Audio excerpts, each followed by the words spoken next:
What is going on, everyone? Welcome back to the channel. Today's video is going to be about wiring. So for those of you that follow the channel, you know the Packard up here on the left behind me. I've been working on that, trying to get all the mechanics sorted out, and then I'm switching over to 12 volts, and I needed to replace the entire wiring harness in the entire car. And the reason for that is this old car had what I call rope braid wiring in it. So instead of being like a rubber or plastic shield over the wiring, it's fiber, and over the years things chew at it, it deteriorates, and it's just not safe. This car is also a positive ground car, which means the positive battery cable goes to the engine block, so everything's backwards. So if you were to like put a self-tapping screw with an eyelet into the frame, that's power. So I'm also going to switch all that stuff up. So what we're going to do is talk about how to choose your harness, what you need your harness to do, and how intricate of a harness you need. So there's a bunch of companies out there that make harnesses. Personally, I think the best is Painless Performance, and that's what I'm going to use on this car.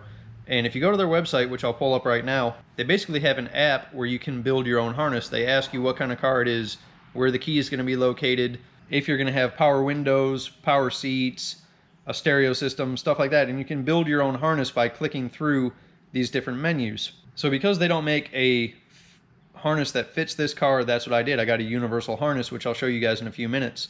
So if you're restoring something a little bit more common, like a Tri-5 Chevy, or say you're doing a G-body, or you're LS swapping a C10, they make harnesses specific for C10s with LSs, or G-bodies with LSs. They have everything you need to make what you have work, of course, except my Packard. Now, this is a really simple car. There's not a whole lot of accessories, no power windows, no power door locks. Basically, it's lights and a radio is all I'm going to use it for. There is going to be a circuit for the fuel pump because I'm going to run an electric fuel pump on this car. But really all I need to do is give the ignition power and the fuel pump power, and it's going to run and go down the road with lights, and that's all I need. I'm going to do a little series on this wiring because it's going to get a little confusing because it was a 6-volt car and I'm switching over to 12 volt. That means that all of my pigtails have to change for my light bulbs.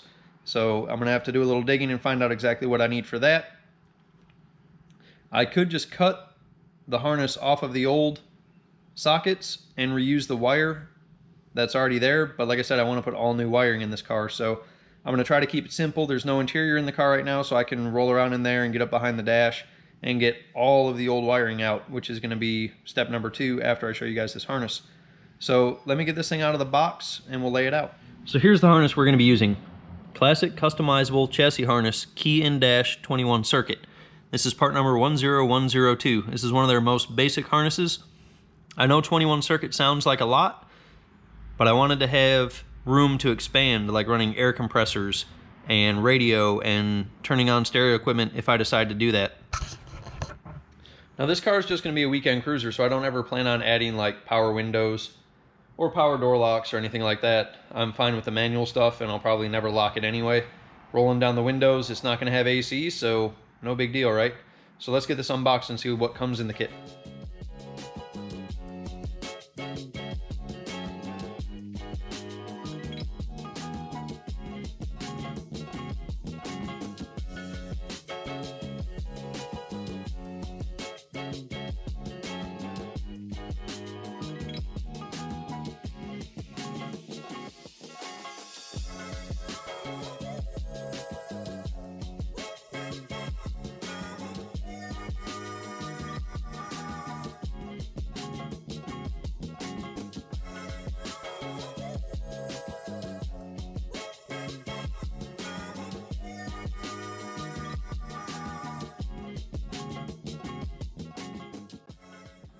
Alright, so this is what we have. Note saying, read your instruction manual. A couple examples of the loom that they offer, which is really nice stuff. The classic braid I've used before, it's really nice. You get some terminals, you get your massive wiring harness, your main power cable that goes to your fuse block, some terminal ends, some flashers, and some pigtails here. More of the same here. And it looks like a fusible link in there, or maybe a circuit breaker. And then your instruction manual, which is ginormous. So basically what I chose was the key in dash option, which means your ignition switch is going to be in the dash since I don't have a key in the column. Now to kind of go back a little bit, The starter and the alternator are being rebuilt right now to work with 12 volts, and it's actually a generator that came on the car is being switched over to an alternator. So 6 volt positive ground to 12 volt negative ground. That stuff's actually ready for pickup. I need to go get it one day this week when I don't have so much to do. I'm going to lay out the rest of these parts, and then what we're going to do is unravel this harness, and I'll show you how this is all set up.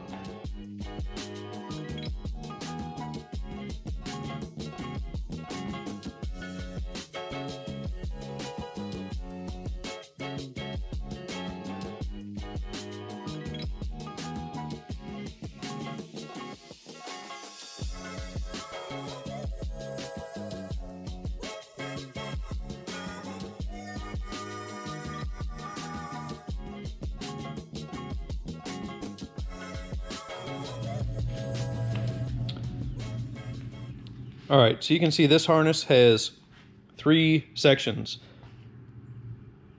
An engine section, an interior section, and a tail section. So to the rear of the car, to the front of the car, inside the car. And you can see how nice this fuse block is, and it has everything that I'm going to need. So the key here when you're trying to pick a harness is figuring out everything that you want. So whether you have a street rod or you have a show car, you know, with a bunch of lights and a bunch of accessories, Painless is going to have something for you. In my opinion, what you should do is write down everything that the car is going to have, and then you can go through their website and find out what you need. Now, if you're, let's say you're doing an off-road truck, they offer off-road systems as well, and you need to look into sealed relays, sealed switch panels, and stuff like that. So like I said, for a car like this, we're going to keep it simple. And we have just a few things that are kind of out of the ordinary. So ignition switch, of course, will be in the dash, close to the fuse block.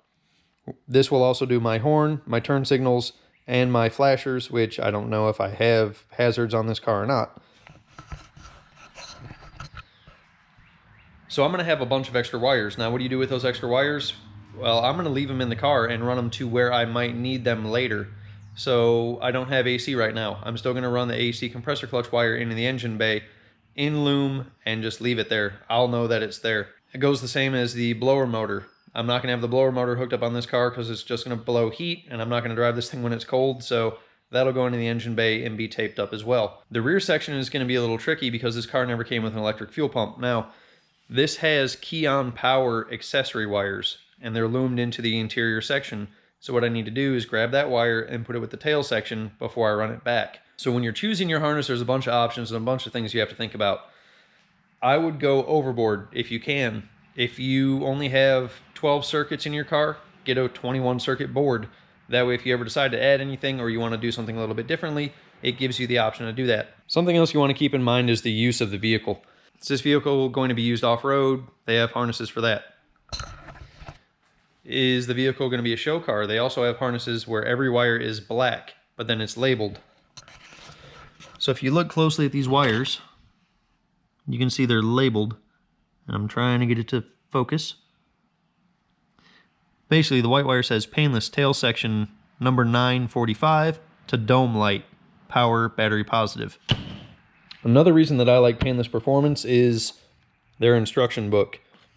It is, I guess you could say overkill, but it has every scenario for what you might be doing. There's like 8 different alternator wiring diagrams, ignition with ballast resistor or without, and it gives you every schematic and every possible way that you could wire something, down to removing your old harness, and fuse block diagrams that tell you what each fuse does, whether it is ignition power or battery power. So like I said, this video is more or less talking about choosing your harness. Now I'm not going to start installing this tonight because I have way more cool things to do since it's 80 degrees out. But if you guys have any questions about harnesses or what direction you might go, either give Painless a call or shoot me a message. I'll put my Instagram name up here and you guys can follow me there as well, as I'll be posting as I go along in this project as well as videoing. Just talking about the Painless stuff a little bit more in depth. What's really nice about this is it uses all modern style fuses, heavy gauge wiring. So all this wiring is going to perform better than what you would have factory. So really, even if you don't have much wiring experience, this is kind of hard to screw up, to be honest with you. As long as you follow the instructions, you should be able to lay this in there and get everything working. Now they do include butt connectors, which I am not a fan of. Butt connectors are fine for stuff that doesn't see weather, but I live in North Carolina. It's a humid climate, and I don't want any kind of moisture getting in any of my connections. So everything that I do is going to be soldered, and we'll use heat shrink to seal everything up. The other thing that you can consider with doing your harness is what kind of loom you're going to use. So you saw the two examples of loom that Painless offers. On this car, I'm actually going to probably electrical tape all of my loom because that's what the stock harness looked like. I'll pull that down and show that to you guys in a second. So I kind of want the modern stuff in this car, but I don't want it to look modern.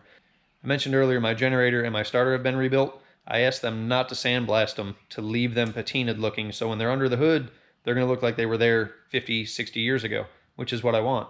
So all the wiring is going to be wrapped in electrical tape and hidden the best that I can so that it's not real visible. Oh, look, there's a bunch of electrical tape. But I'll do it neatly and keep it clean. Let me grab this old harness so you guys can see what I used to have. So this is basically the extent of the underhood harness. And you can see it's not in the best shape. Chewed up. And like I said, this was rope wire. So basically you can see the whole harness was wrapped in electrical tape. But all the wiring has a rope on it. And then you can look at stuff like this, where something has chewed on it. Rats like making nests out of this stuff, so do squirrels and all the other rodents. Someone had at one time tried to replace some wiring, which I removed as well.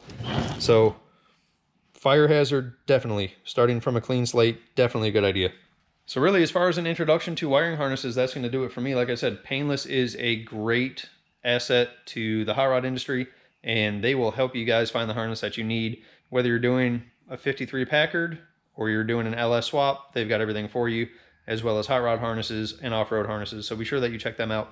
And that's going to do it for this video. I'm going to go in and edit this thing so that you guys can see it tomorrow, and stay tuned for more stuff.